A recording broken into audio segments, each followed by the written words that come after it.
एक सेठ से लक्ष्मी जी रूठ गईं और जाते हुए बोली, मैं यहाँ से जा रही हूँ, अब मेरी जगह नुकसान आएगा, तैयार रहना।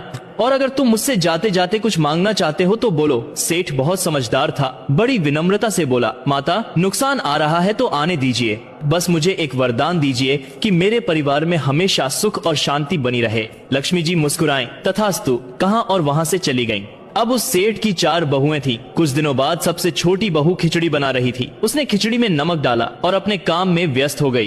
तभी दूसरी बहू आई और उसने खिचड़ी को बिना चखे ही और नमक डाल दिया और वह भी अपने काम में व्यस्त हो गई। इसी तरह तीसरी और चौथी बहू ने भी खिचड़ी में नमक डाला बिना चखे और काम में लगी रही।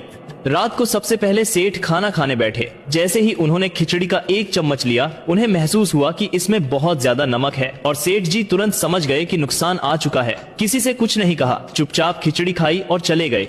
अब खाने की बारी उनके बड़े बेटे की थी।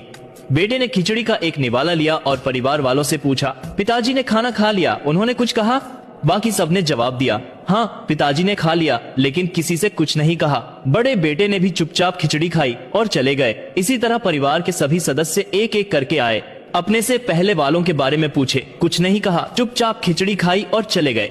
रात को सेठ जी सो रहे थे कि सपने में नुकसान आया और हाथ जोड़कर बोला, भाई मैं यहाँ से जा रहा हूँ, मैं यहाँ नहीं रह सकता। सेठ जी ने पूछा, क्यों, क्या हो गया?